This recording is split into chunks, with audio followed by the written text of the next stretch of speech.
remaining part of ascent of sap. In this video we will discuss this part. Page number 253 ascent of SAP का जो mechanism Dixon theory जो के ज़रिए जो describe हो रहा था उसका जो है वो रिमेनिंग पार्ट वो डिस्कस हम करेंगे। ठीक है, इसमें ये बात बताई जा रही है कि जो कोहेसिव फोर्सेस हैं, ठीक है, इससे पहले वाली वीडियो में हम कोहेसिव फोर्सेस के बारे में पढ़ रहे थे। तो कोहेसिव फोर्सेस जो होती हैं वो वाटर मॉलिक्यूल्स के दरमियान होती है। तो वो जो वाटर मॉलिक्यूल्स के दरमियान जो कोहेसिव फोर्स होती है जिसकी वजह से वाटर मॉलिक्यूल्स जो राइज होता है जब, तो वो एक जो है कंटिन्यूस कॉलम में जो है ऊपर की तरफ यानी रूट से स्टेम और स्टेम से लीव्स की तरफ वो जब आ रहा होता है, राइज कर रहा होता है, उठ रहा होता है, तो वो एक कंटिन्यूस उसके दरमियान कॉलम होती है। ठीक है, और उस वक्त वो मतलब ब्रेक नहीं होता है।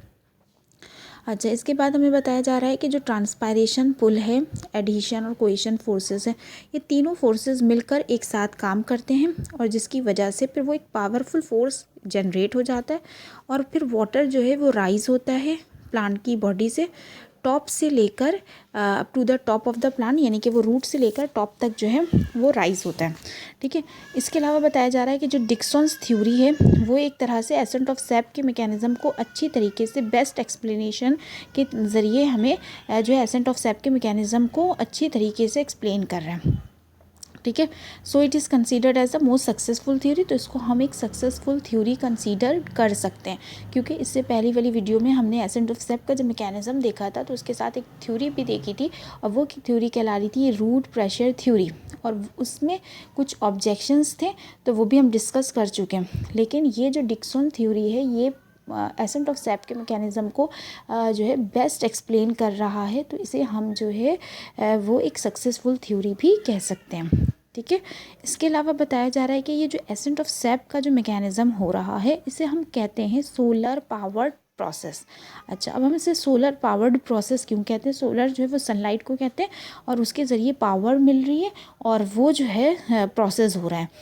तो ये इसलिए कह रहे हैं क्योंकि जो प्लांट है वो अपनी मेटाबॉलिक एनर्जी को यूज़ नहीं करता है फॉर एसेंट ऑफ सैप। ठीक है, एसेंट ऑफ सैप जो मैकेनिज़्म हो रहा है इसके लिए प्लांट अपनी मेटाबॉलिक एनर्जी को यूज़ नहीं करता है। इस प्रोसेस में एडिशन, कोहेशन एंड ट्रांसपायरेशन पुल जो है इन तीनों फोर्सेस के ज़रिए और इसमें जो है सनलाइट इन्वॉल्व होती है और इसके ज़रिए ये इसको एनर्जी मिलती है और ये इन सारे फोर्सेस को एक साथ वर्क करने के बाद एक पावरफुल जो है फोर्स जनरेट करके वाटर जो है वो रूट से स्टेम, स्टेम से लीव्स तक यानी कि बेस ऑफ द प्लांट से लेकर टॉप ऑफ द प्लांट तक वाटर राइज होता है। इस पूरे मैकेनिज़्म को डिक्सन थ्योरी ने बहुत अच्छी तरीके से एक्सप्लेन किया, तो इसलिए हम इसे एक जो है सक्सेसफुल थ्योरी कंसीडर कर रहे हैं। ओके।